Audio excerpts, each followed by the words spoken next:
Hey everyone, I'm Matt Dolan with Dolan Divorce Lawyers in Connecticut. And today I'm going to talk about the language you need in a divorce agreement when it comes to dividing up bank accounts, investment accounts, retirement accounts, etc. So let's get right into it. I'm going to share my screen. And we're going to start with how you deal with non-retirement accounts. So this is just money in bank accounts, savings accounts, etc. So first I'm going to deal with sole accounts and splitting those accounts.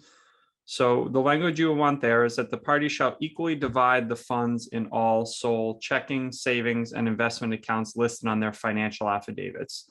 The account shall be valued as of the date of dissolution. Obviously, this doesn't need to be an equal split. You can put the percentages however you want. But by saying you're going to equally divide the funds in all sole checking and savings, you're basically, saying that, if one party has $5,000 in their sole account and the other party has $10,000 in their sole account, you're going to equalize those via a transfer from the person with more money to the person with less money. So you probably want to put a time frame in there.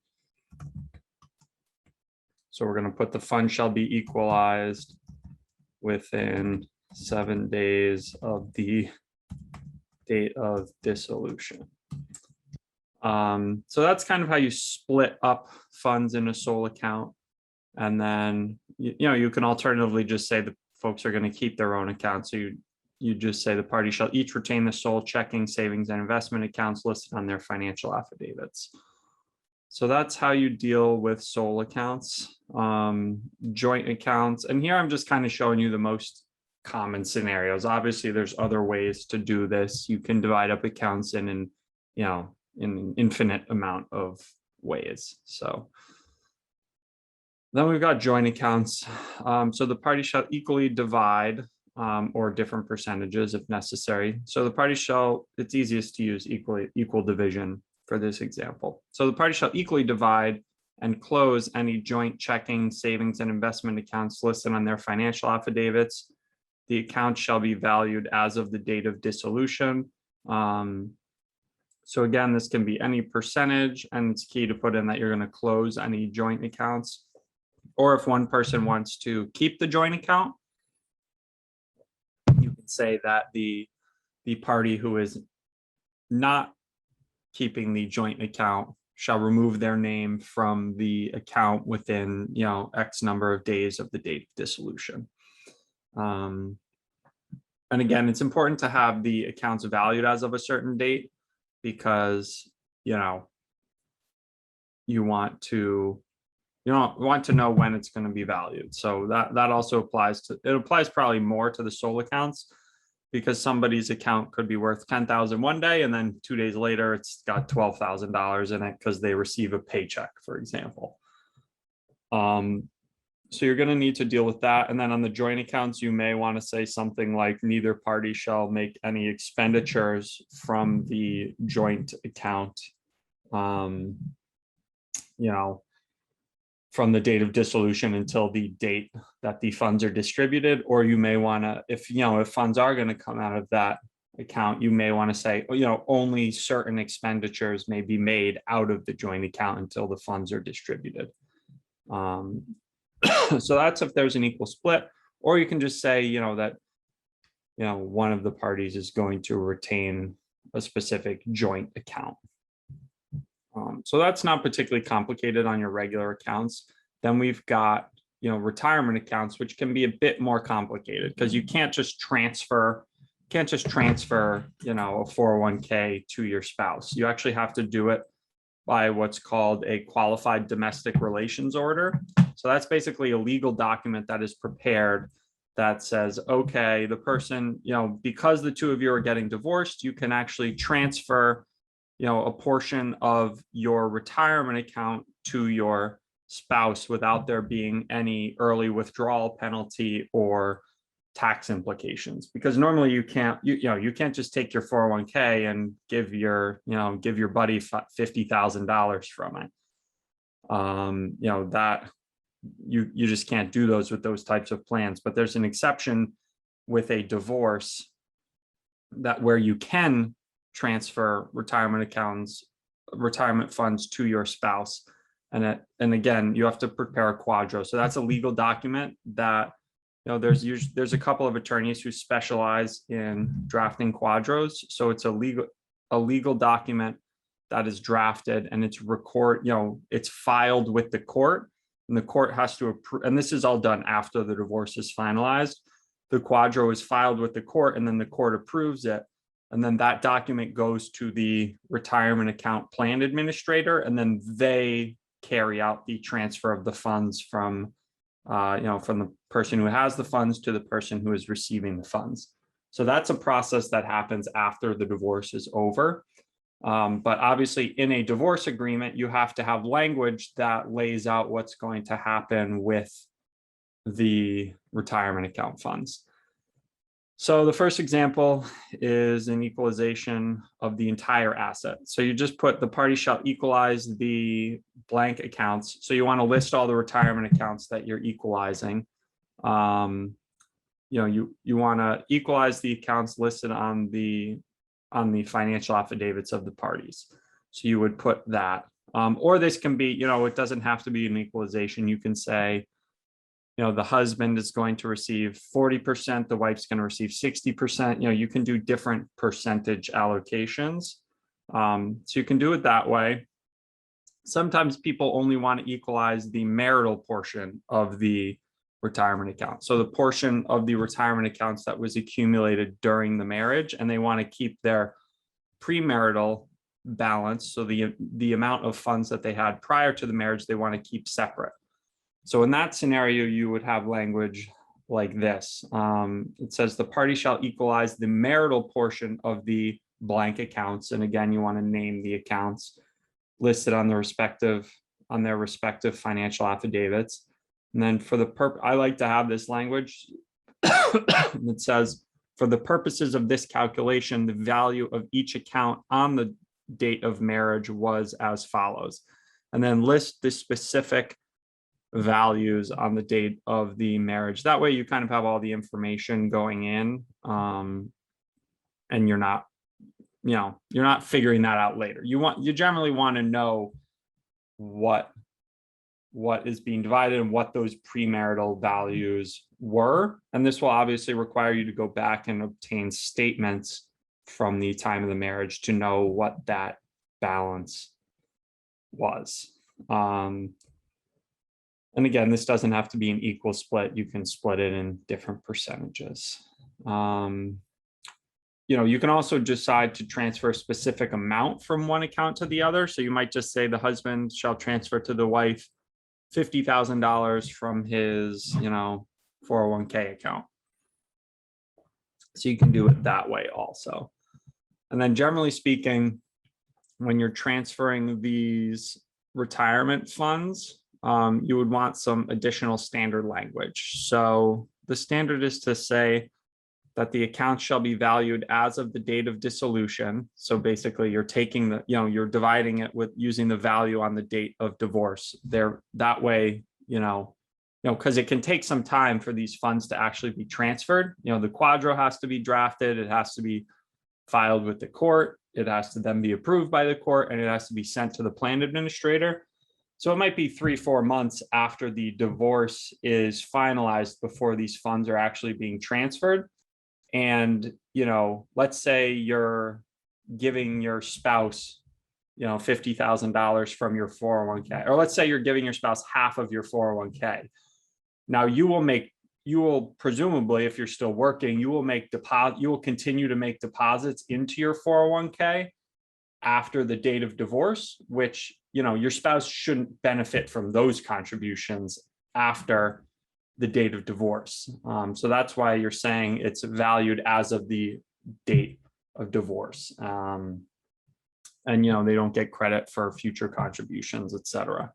And you need to pick a specific date to value it on. So usually you'll do the date of divorce. You don't have to. You can pick another date if you really want to, but this is the most common language. And it's also common to say that the transfer shall be plus or minus investment gains and or losses from the date of dissolution until the date of transfer. So that way, let's say you've got $100,000 in your 401k account and you're giving your spouse $50,000. And let's say the stock market has gone up from the date of divorce, it was worth 100,000, but by the time the Quadro is done and the funds are being transferred, let's say it's at $110,000 because of interest. If you have in that plus or minus gains and or losses language, by the time the funds are transferred, your spouse would actually receive $55,000, half of the 110 rather than half of the 100. That way, the funds remain invested as, between the date of divorce and the date of transfer. And that goes both ways. So if the value of the account goes down, the person receiving the funds will receive less. And this helps kind of eliminate risk from both sides, and it kind of equalizes the risk. You don't have to have that language. You could just say it's, valued as of the date of dissolution, and it is not subject to investment gains and or losses. That way you just transfer, you say, okay, X amount of dollars is being transferred. It doesn't matter what happens with the invested funds, those funds will be transferred whenever the Quadro is complete and the plan administrator processes the funds.